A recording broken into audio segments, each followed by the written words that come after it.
Assalamualaikum warahmatullahi wabarakatuh. Halo anak-anak, bagaimana kabar kalian? Semoga kalian selalu sehat dan kali ini kita akan belajar matematika. Semoga kalian masih semangat dalam belajar matematika. Dan jangan lupa sebelum belajar kita berdoa terlebih dahulu. Ya, kali ini kita akan belajar menentukan jenis segitiga dan menyelesaikan permasalahan dengan teorema Pythagoras.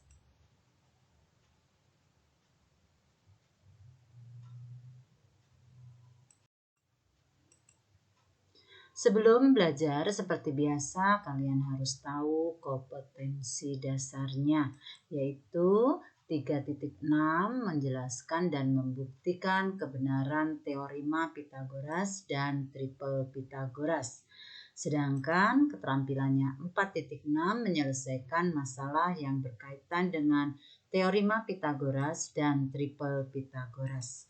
Sedangkan tujuan pembelajarannya yang pertama, nomor 1, siswa dapat menentukan jenis segitiga jika panjang ketiga sisinya diketahui.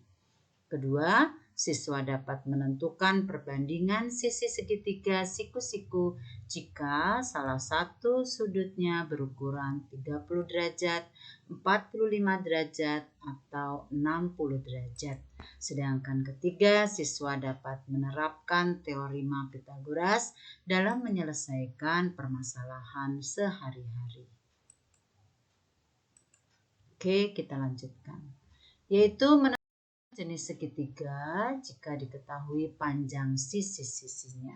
Ya anak-anak, segitiga ini menentukan berdasarkan sudutnya, yaitu bisa kita tentukan ada segitiga siku-siku, segitiga lancip, segitiga tumpul, yaitu dengan melihat di mana apabila A kuadrat A yang itu adalah sisi miring, yang ini A-nya, sedangkan B-nya adalah ini, C-nya adalah sisi siku-siku. Maka A kuadrat sisi miring kuadrat itu sama dengan B kuadrat plus C kuadrat. Jika memenuhi ini, maka dia akan membentuk segitiga siku-siku. Sedangkan jika A-nya, A ini adalah sisi miring, sedangkan B dan C itu sisi siku-sikunya, yaitu jika A kuadratnya ini kurang dari jumlah dari kuadrat sisi B dan C, maka dia akan membentuk segitiga lancip. Sedangkan jika A kuadratnya atau sisi miring kuadratnya ini, yaitu lebih besar dari jumlah kuadrat dari dua sisi siku-siku, maka dia akan membentuk segitiga tumpul.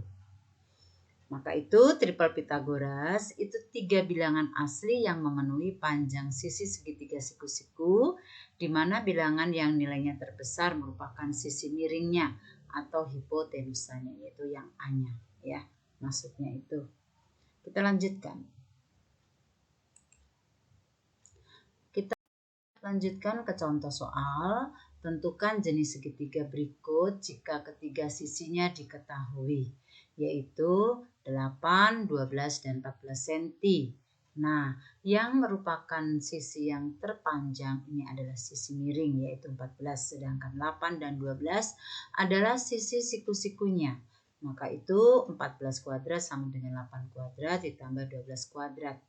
Ternyata di sini yang ruas kiri berjumlah 196, yaitu dihitung 14 kuadrat 196.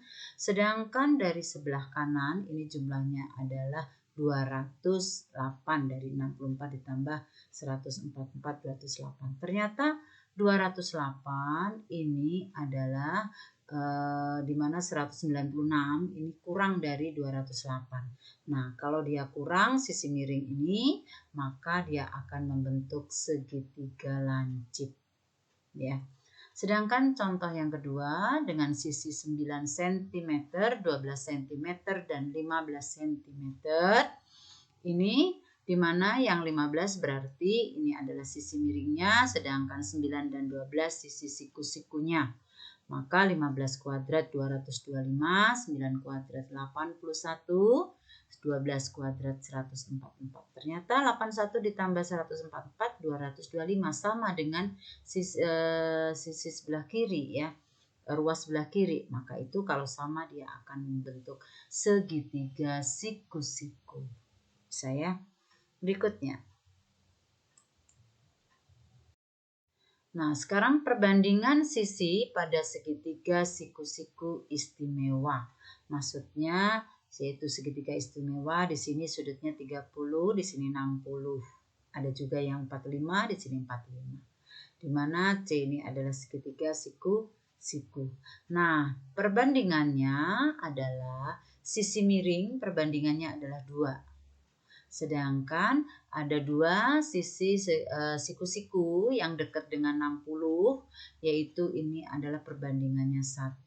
Sedangkan yang dekat dengan 30 derajat, sudut 30 derajat ini adalah perbandingannya akar 3. Ya, atau lebih jelasnya yang sisi siku-siku yang panjang ini akar 3 dan sisi siku-siku yang pendek adalah 1. Maka itu perbandingan dari AB banding BC banding AC adalah 2 banding 3 banding 1 ya. Kemudian kalau dia sudutnya 45 derajat yaitu di sini Q dan P sama, maka sisi miringnya adalah akar 2. Ya, perbandingannya selalu akar 2. Sedangkan yang dekat dengan 45 ini 1 sama, perbandingan sini juga 1. Karena dia merupakan segitiga siku-siku sama kaki ya.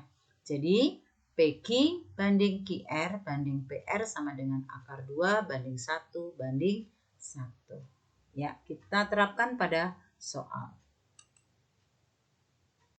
Contoh, di sini ada gambar, maka berapakah nilai B atau panjang AC dan berapakah nilai C panjang AB.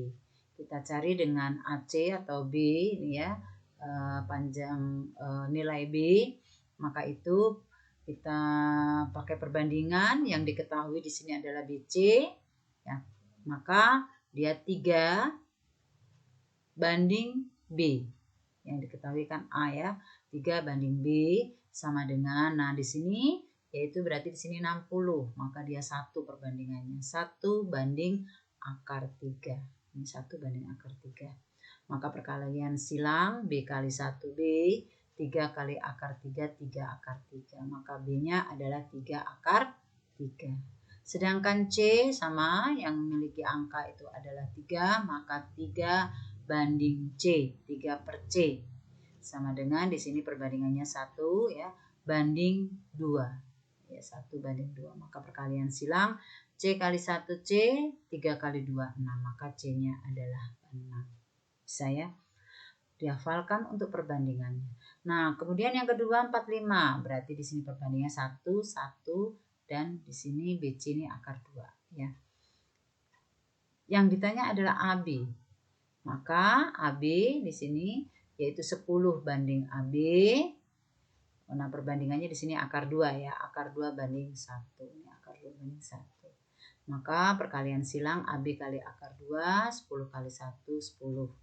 10 dibagi akar 2. Ingat yaitu pada merasionalkan bentuk akar ya, dikalikan dengan akar 2 per akar 2. Maka 10 kali akar 2, 10 akar 2, akar 2 kali akar 2, 2.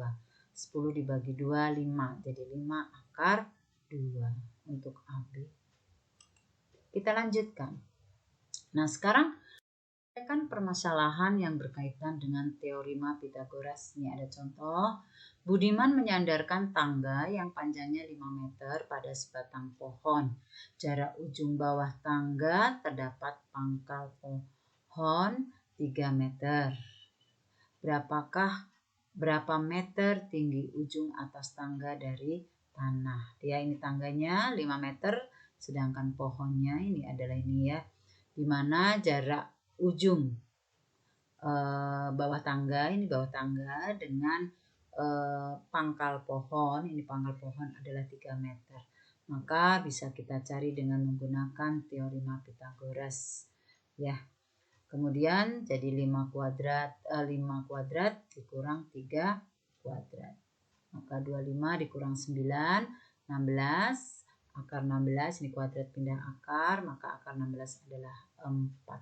Jadi untuk tinggi ujung atas tangga dari tanah adalah 4 meter. Kita lanjutkan. Kedua, seorang anak menaikkan layang-layang sepanjang 10 meter. Jarak kaki anak dengan titik tepat di bawah layang-layang adalah 8 meter. Sedangkan tinggi anak 1,4 meter, tentukan tinggi layang-layang. Nah, di sini anaknya, di sini tingginya dia 1,4. Sedangkan kalau ini adalah layang-layangannya. Nah, kita luruskan saja ya. Di mana jarak antara jarak kaki anak dengan titik tepat di bawah layang-layang 8. Kaki anak, ini jaraknya kaki anak dengan titik tepat di bawah layang-layang itu adalah 8, yaitu panjang AB ya, jarak AB 8 meter. Maka di sini juga 8 meter. Kemudian ini membentuk segitiga, maka T-nya kita cari, T kuadrat sama dengan 10 kuadrat dikurang 8 kuadrat. 100 dikurang 64 ya, 8 kuadrat jadi 36. T kuadrat pindah jadi akar 36 adalah 6 meter. Nah, ini baru T yang dari sini ke sini. Ya. Jadi tinggi layang-layang yaitu tingginya dari ini ditambah dengan 1,4 jadi 7,4 meter ya. Bisa kita lanjutkan. Ya. Ada latihan soal seperti biasa, dicatat terlebih dahulu videonya, kemudian kerjakan latihan soal 1 sampai 3 di buku latihan, kemudian kirim ke Google Classroom ya. Dan jangan lupa videonya di like dan di subscribe. Ibu akhiri sekian. Wassalamualaikum warahmatullahi wabarakatuh.